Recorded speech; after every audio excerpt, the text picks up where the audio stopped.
All right, everyone, link in the description to an obviously archived tweet that was put out by Becca Lewis of the Data Society, a little bit of a so-called study on reactionary YouTubers, how the far right uses YouTube, manipulating algorithms, and then radicalizes its fans. Now, it's an interesting article, I guess.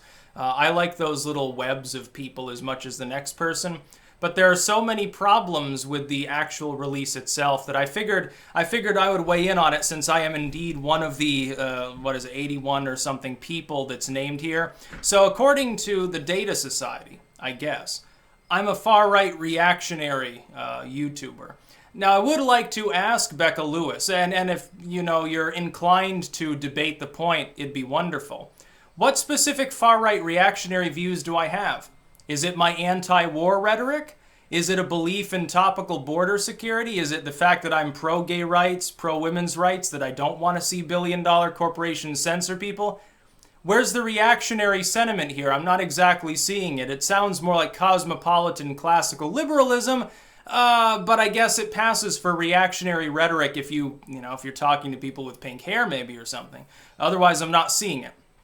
There are other names on there as well, some of which you probably recognize, some of which you probably don't. And it's basically the web of people that supposedly, and this is a claim that's been echoed before, they're trying to make it a self-fulfilling sort of situation. They're trying to get people to just tacitly accept it. Even though it's absolutely false, they're hoping if they just say it often enough that people will start parroting it as though it was true. They're claiming that algorithms help specifically far-right individuals on YouTube, and they're like, hey, I think, wasn't it BuzzFeed, I think, put out an article. And they were like, hey, if I look up this gaming video, within 3 clicks I can get to Alex Jones and stuff like that. I pointed this out in the actual Twitter thread on this, on Becca Lewis's post.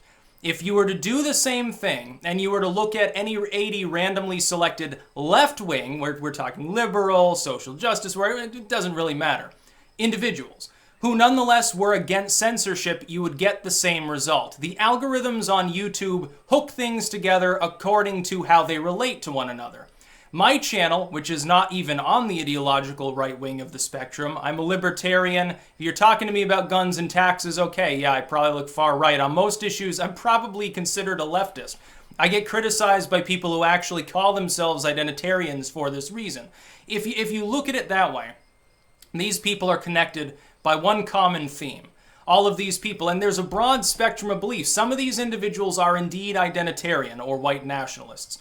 Others among these individuals aren't even white. Some of them, like myself, are libertarians. Others are more tradcon, or there are a few neocons actually on the list, and a few classical liberals. What meshes this together is that they're all part of a creator community. What do content creators not want to happen? Can anybody guess? 10 points to Gryffindor if you said we oppose censorship because censorship is inherently bad for us. Especially when it's coming from a group like The Guardian is parroting this story right now. When multi-million-dollar and sometimes multi-billion-dollar entities, corporations, for-profit communications firms that masquerade as a so-called unbiased free press, which they have never been and increasingly aren't now, when they go around defaming people, they can expect that those communities are going to take up a line that is roughly against corporatism and increasingly against censorship. A backlash against censorship is happening because people that aren't on the right have articles like this that link them to the far right with the idea that for some reason there's such a systemic problem with the far right on YouTube, and yet increasingly we also see studies that show there is almost no crossover between people who consider themselves conservative or liberal. Somebody like myself that actually bridges that gap because they're not really part of either group and loosely meshed with both.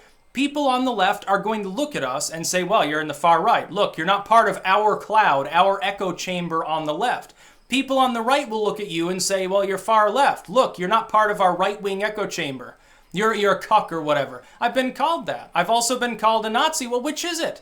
Am I a total sellout who hates white people and I'm like, Bernie Sanders? Or am I an identitarian, an evil-doing reactionary because I'm getting it from these people? The truth is that there are other positions that one can have, and we are primarily connected by anti-censorship. So it's no surprise that the gaming community would be related to our content through 2 or 3 steps of separation because they too have been subject to censorship.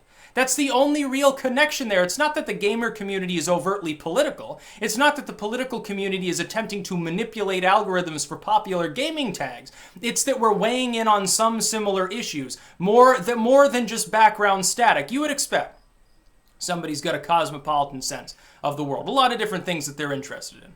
What would happen is they'd cover a lot of topics. They're going to overlap a little bit with other groups of people. Insofar, though, as you have two communities that significantly overlap beyond that sort of background level, there's a little bit of importance there. You're saying it's the algorithm favoring the far right.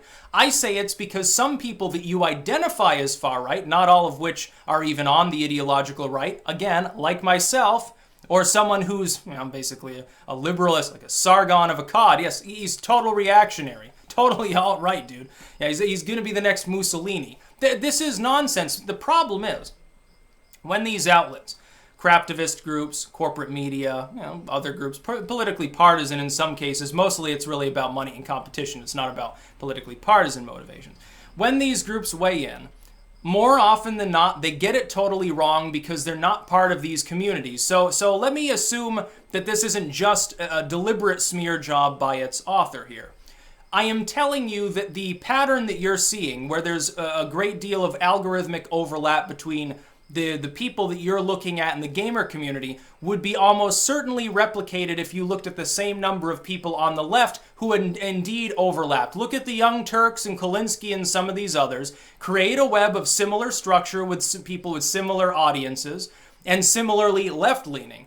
Now apply that algorithmic sort of situation in the same way for search results. You will get the same end result. Absolutely you will. I can guarantee it. Go ahead and conduct a study. And then you can apologize for this one because you are in effect defaming multiple individuals who you've got in this web who aren't on the right. I have never claimed to be a conservative. In fact, I disclaim the label. I have contempt for the conservative movement in general because people who are running it for 30, 40 years pissed this country away. People like George W. Bush, they're pro-war. They're pro-big taxes. They don't care about gun control. They're not socially permissive. They just want to spy on everyone and make us miserable. How it makes me a reactionary to be anti-war or in favor of the little people arming up and defending their rights, the fact that I believe in anti-censorship, by the way, and this is another common misnomer. Some people believe it's because, well, you're on the right and so you feel you're being censored. No, it's because I look at people on the right and they are. I disagree with all censorship. They're the progressive voice. He's far left. He's beyond Bernie Sanders. And he's sparred with me before. He's made videos about how I'm supposedly like far right and stuff. He had a video taken down. Who defended him? I did. There's a reason for that. I don't want any creator to get kicked off of YouTube for saying something mildly offensive or they have the wrong opinion on some issue. I've seen people, increasingly people like you, Miss Lewis, are calling people like me reactionary because we criticized the wrong religion. 10 years ago, as part of the YouTube community, it was just in vogue. You were called far left if you did that. I was like, yeah, it was the current year. Religion's shitty. That's basically what it was about. Now you try to read into it some political reactionary rhetoric among people that have nothing in common with that label. The problem is there is an objective definition for the label reactionary, and then you claim, and this is the other part of the article, this is even more out there, that we are attempting to radicalize our audiences.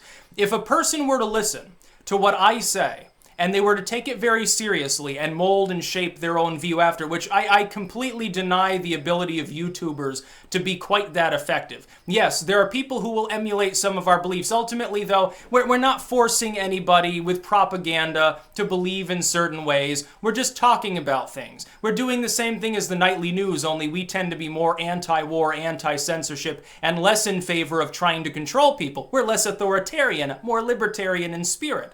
What you get is a situation, if someone were to do that with my content, they would not be hateful in any way. No, they wouldn't give a fuck what other people do. I don't give a fuck either unless it affects me. They would believe that people around the world shouldn't be screwed by US or any other foreign policy. In other words, no more wars of aggression. How this is reactionary, fanatic, and radical, I'm not sure. I don't understand how, with a straight face, a person can design one of these webs, include my name in it, and call me a reactionary. That's what you're insinuating. You're saying, well, here are influencers they're attempting to radicalize their audience. Well, I'm named. I'm in your web. Does that mean that you are claiming this about me? Yeah, be a little bit funny. So I put a poll on Twitter. I'm like, what's your favorite reactionary far right radical view that I have? And it's like anti-censorship, anti-war, like pro women's rights, pro gay rights and stuff. Come on, no. What ends up happening is that groups like this, they fall into multiple categories. Some of them believe they're doing what's right, but they're making mistakes with data usage. That is, they're assuming based on the ever-present claim that the far right is like really terrible online. They're assuming that's the case. They're not even looking at the left. The left uses YouTube too. Kyle Kulinski has all sorts of subscribers. The Young Turks are one of the most popular channels on the entire platform. You can barely escape the Young Turks. They're constantly trending on Twitter. They're not reactionaries. Well, okay, after a fashion at least.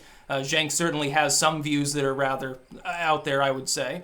And they're a corporation, though, so you're never going to assume that they're radical. What about, is it radical? Am I a radical reactionary when I also call out Fox News for lying to people constantly? Or Breitbart or one of these sites? Or saying that I don't agree with it when Trump strikes some foreign nation? I don't know what you're talking about, dude. Thankfully, at this point, once you've got a large enough audience, my audience dwarfs like data, whatever it is, data society. You can actually speak out against it. Sometimes you can even actually get an open line to the people who are making these articles. Like, they are willing to sort of entertain it sometimes. Like, even Holt, I spoke with Holt. It's like later on he blocks me. The data society had preemptively blocked my Twitter page. Probably so that I wouldn't see them posting it. Of course, I guess they didn't give the memo to the author. Oh, here's my article after a long study of reactionary radical YouTubers. What radical YouTubers? Have you ever spoken with these people? Have you ever bothered? It's like they got Candace Owens on there. Candace Owens is not a reactionary. She is a garden variety conservative who simply happens to have taken up the style of campaigning, which is basically what it is, as the liberals do, which is, hey, I'm black. So, you can't use the wedge issue of, white privilege against me. It's basically the only difference. Tree of Logic, that horrible reactionary. The next Mussolini, Sargon of Akkad. Paul Joseph Watson, the new Heinrich Himmler. Come on. But if someone's not part of the YouTube community, or I would say content creators, it's more than just YouTube now. YouTube's the biggest platform that we sort of mill around on, but there's alt tech. Most of them have Twitter handles and stuff. Look at this list. I mean, it's hilarious. You should definitely read the PDF. It's linked. It's downloadable. I just pressed open, read through it. It's not a virus or anything. I will vouch for that. Open it up and read through it. And it's really funny, but it's kind of cringy too. That's about all. Peace out.